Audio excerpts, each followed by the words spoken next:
Mesdames, Messieurs, bonsoir une fois de plus. Merci de votre fidélité à Jana TV. Nous sommes aujourd'hui du côté de la galerie Librairie Congo à Paris, où se tient surtout un tête-à-tête entre Henri Lopez et Yvan Amar. Henri Lopez, vous le connaissez sans doute bien, puisque c'est l'ambassadeur du Congo à Paris, mais il est surtout écrivain. On le reconnaît depuis des années à travers ses œuvres. Et pour cette année 2015, il nous a gratifié d'un nouveau roman qui est le Méridional. Alors, de quoi parle le Méridional, on ne sait pas encore, mais tout à l'heure, Yvan Amar, qui va se charger de converser avec lui, arrivera sans doute à nous dire concrètement qu'est-ce qu'il veut dire dans cette œuvre. Vous savez, Henri Lopez a une œuvre qui est dominée par le métissage et surtout ce thème qu'il porte à cœur, qui fait en sorte que nous partions dans cette œuvre de Noirmoutier à Brazzaville. Que c'est quelqu'un qui est local, c'est quelqu'un qui aime parler, c'est quelqu'un qui aime surtout les livres. Nous vous donnons maintenant l'opportunité de pouvoir l'écouter, de suivre et surtout d'apprécier avec nous ce moment, ces échanges entre Yvan Amar et Henri Lopez, et aussi les interventions du public, les questions pour bien comprendre l'homme et son œuvre. Merci bien Henri d'être avec nous pour parler du Méridional, qui est donc votre dernier roman. Alors, encore une fois, c'est vrai que je m'autorise cette convention du vouvoiement parce que j'ai l'habitude en fait de la radio, et qu'à la radio on se vouvoie. Continuons à se vouvoyer, c'est pas désagréable de se vouvoyer de temps en temps quand c'est pas tout. Le Méridional, c'est un roman. Et c'est un roman qui a tous les ingrédients du roman. Il y a des lieux, il y en a qui sont plus importants que d'autres, il y a Noirmoutier, mais de plus en plus, au fur et à mesure qu'on s'avance dans le roman, il y a l'Afrique qui apparaît. Il y a une histoire qui va doucement et puis qui s'accélère, avec des rebonds et des coups de théâtre. Et puis il y a des personnages qui sont très différents, qui sont bien campés, mais quand on les regarde bien, même s'ils sont bien différents, on peut se demander s'il n'y a pas une sorte de personnage unique, de personnage central, dont tous ceux qui apparaissent dans le roman sont comme des images diffractées d'une certaine façon. Comme si c'était un miroir cassé, qu'à partir d'un personnage, on en voyait un, deux, trois, qui sont peut-être au départ le reflet de la même image. Alors, très souvent, je sais que Henri Lopez a mis en avant la problématique du métis. Et quand je dis métis, je prononce le S, alors que peut-être, pour être plus authentique, je devrais dire du métis. Qu'est-ce que c'est qu'un métis? C'est une question que je vais lui poser. Mais ça m'évoque quelqu'un qui est moitié d'un côté, moitié de l'autre. Que sont des personnages qui se diffractent dans un roman? Eh bien, ce sont des personnages qui ont des doubles. Et j'ai l'impression que tout l'univers romanesque d'Henri Lopez se partage entre cette problématique de la moitié ou bien du double. Alors, avant de lui demander ce qu'il en pense, j'aimerais qu'il nous réponde justement sur ce problème du personnage métis, ou métis. Alors, première question, faut-il prononcer le S? Une question facile, Henri, puisque vous y répondez dans votre livre. Bon, moi, je le prononce, mais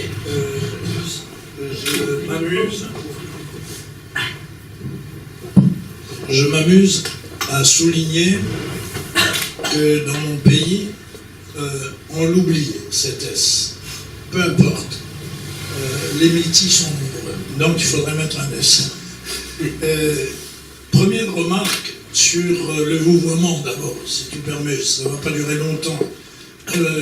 Moi, je ne savais pas, parce qu'à la radio, j'ai remarqué que de plus en plus, certains se tutoient. Mais c'est pas pour changer vos habitudes. Ah mais je peux très bien vous voyez quelqu'un qui me tutoie en retour, ça ne me dérange nullement. Mais j'ai pensé que le lieu où le vouvoiement doit être délicieux, je ne l'ai jamais expérimenté, ça doit être dans l'amour. Bon, tournons cette page. Et... Voilà des horizons qui s'ouvrent. C'est vrai, c'est vrai. Je ne connais pas encore ça non plus. Et comment dirais-je? Alors oui, le métis. Oui, non, c'est pas quelqu'un qui est moitié d'un côté, moitié de l'autre. C'est quelqu'un qui vient de deux lieux différents et qui forment un tout. Il n'est jamais d'un côté ou de l'autre. Il essaye, bon, d'abord, dans son histoire personnelle, c'est quelqu'un, enfin jusqu'à maintenant, le métis va évoluer avec l'histoire, avec ce que sont les métis, mais je crois qu'au départ, pendant longtemps, ça a été quelqu'un d'abord de fragile. Fragile et qui est l'objet de déchirements compréhensibles que je n'ai pas expliqués. Et c'était particulièrement difficile quand j'avais entre 15 et 20 ans, puisque c'est le moment où l'Afrique pensait à l'indépendance et ne savait pas ce que serait l'indépendance. Et être métis à ce moment-là, c'était se demander où devrais-je vivre. Et c'est pour simplifier de manière un peu grossière. Et ce déchirement, lorsqu'on réussit, alors je n'ai pas de recette pour la manière comment faire, lorsqu'on réussit à le dépasser, devient un enrichissement. Alors il faudrait développer tout cela. Je ne suis ni philosophe, ni sociologue, ni psychologue. Ce que je sais, c'est que c'est une définition, entre autres, de la situation du métis. C'est quelqu'un, lorsqu'il se trouve dans l'une des sociétés dont il est issu, ou dans l'autre, ou l'une des communautés, il a la chance de ne pas faire de gaffe. Il sait quels sont les codes d'un côté, quels sont les codes de l'autre. C'est l'un des rares avantages qu'il a. Mais peut-être que sur le plan culturel, ça ne vient pas de soi, l'enrichissement. On peut être métis et ranger simplement d'un côté ou de l'autre, ne plus comprendre l'autre question.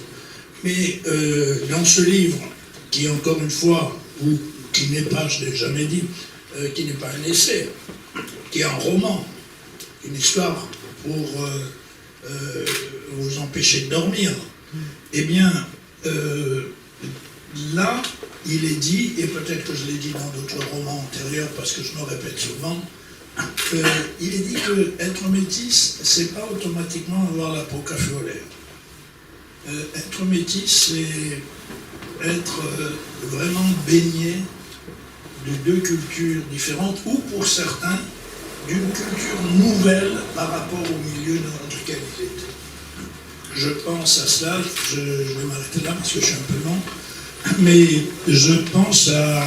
J'ai rencontré beaucoup de jeunes Africains qui, par exemple, étaient nés en France ou quelquefois nés au Congo et qui, lorsqu'ils arrivent à l'âge adolescent, nous leur posons la question, par exemple, question sotte, mais on va quand même la poser, avec qui tu vas te marier?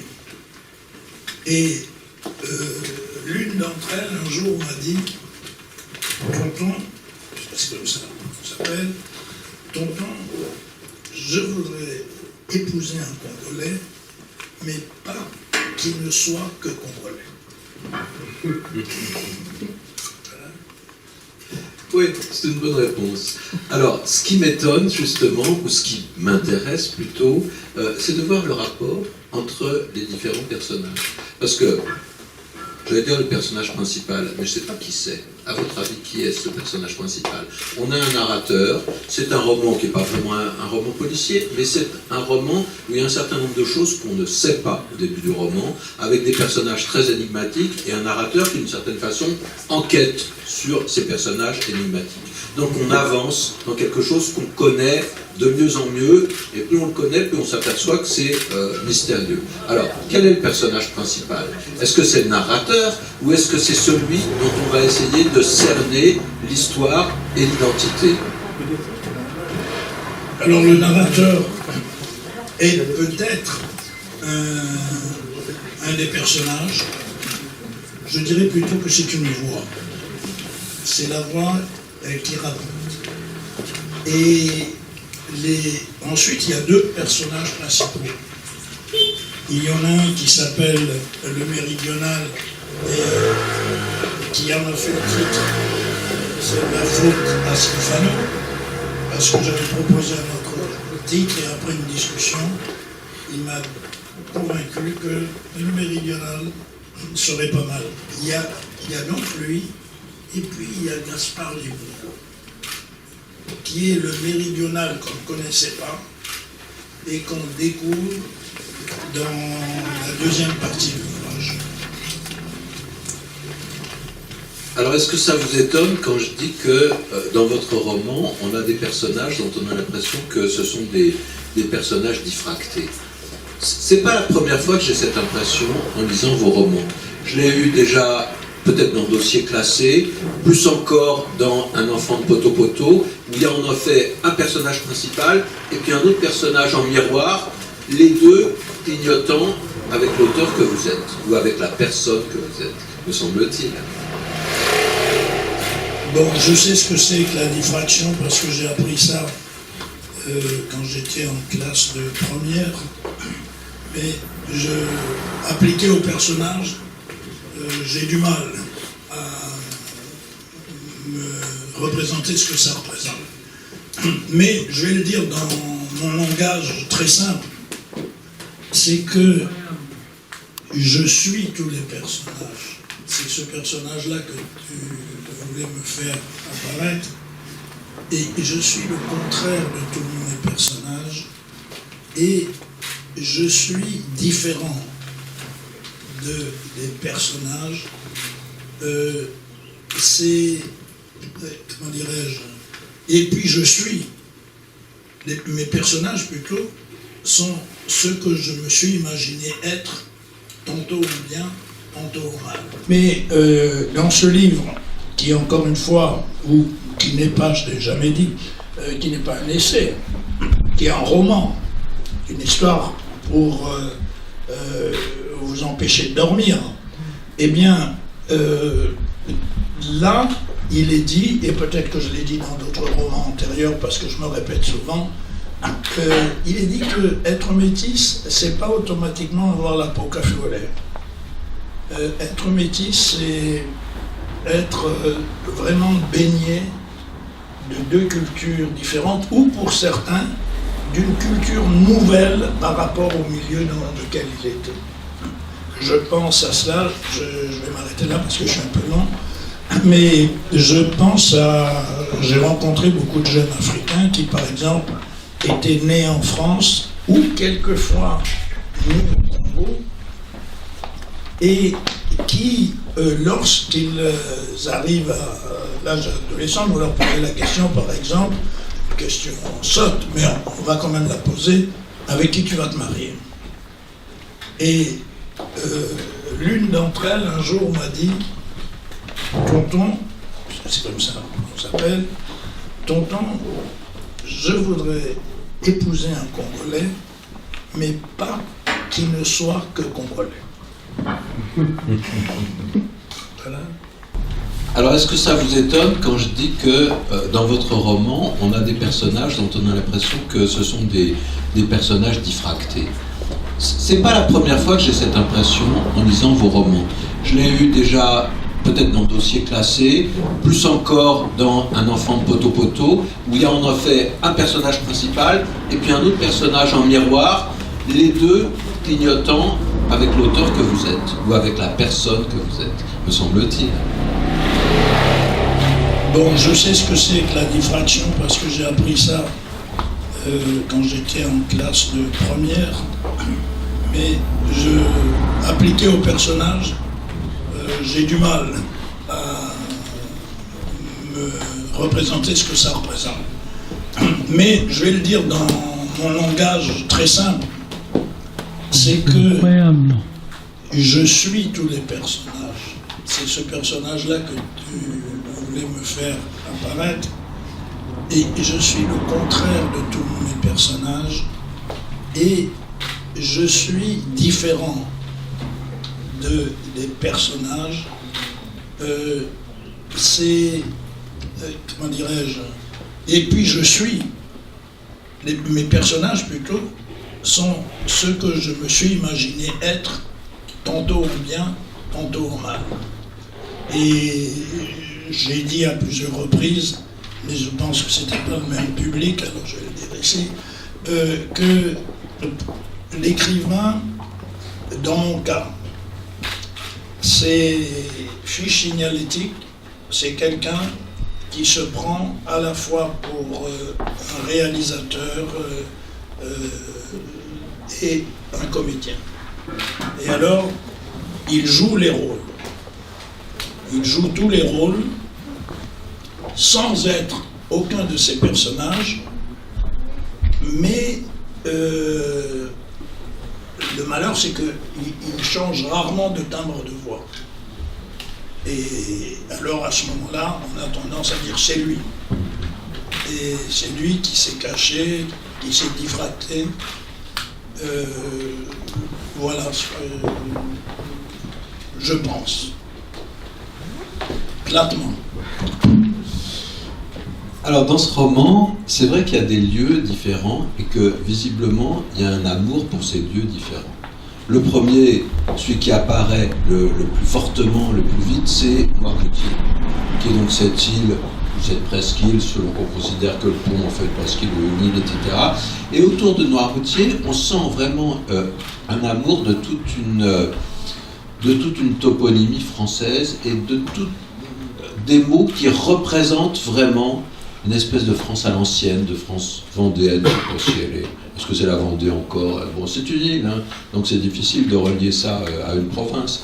Mais on entend parler de quelqu'un qui s'appelle Beauvois, de Barbâtre, de quelqu'un qui se débarrasse de son avenot. Bon, il y a un certain nombre de mots qui évoquent justement une sorte de français extrêmement ancré dans un terroir qui est celui de la France.